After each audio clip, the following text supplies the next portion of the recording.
Go into your working folder for this chapter and open up an image simply titled mom.tiff. I love working with this image in levels and showing people how easy it is to begin the process of photo restoration. And again, just using levels, because all of us have images like this one.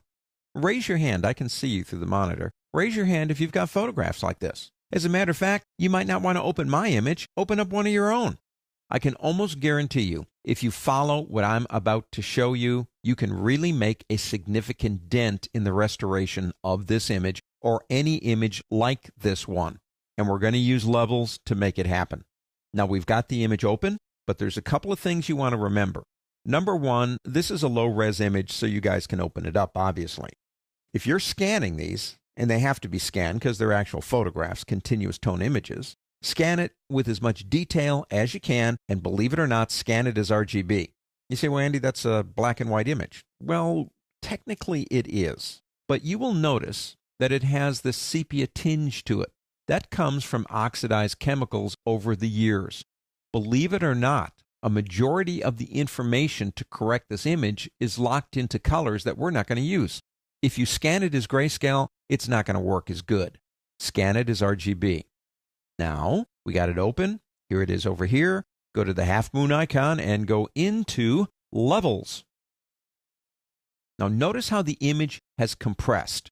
Think of it this way. Back many years ago, when this photograph was taken, this mountain was stretched out all the way to here and to here.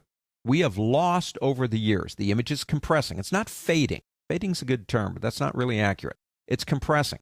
And the blacks have gone all the way to here, and the whites haven't lost as much, but they've gone to here.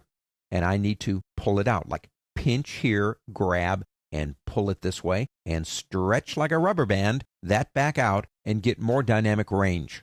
Now, how do we do that? We do that by moving our sliders, but here's the trick. We want to actually correct the contrast in this image in the individual channels, not just here. So I'm going to go to red. Start anywhere you want, but don't do anything on RGB yet. Start with red, then green, then blue. I'm going to turn off the Show Hide button because you can't fix this image by looking at it. Trust your instruments here. I'm going to grab my shadow or my black slider, and I'm going to drag it all the way to just about the base of that mountain where it starts going up. I'm going to do the same thing over here. Now let's go to blue and green and do the same thing. Right about there.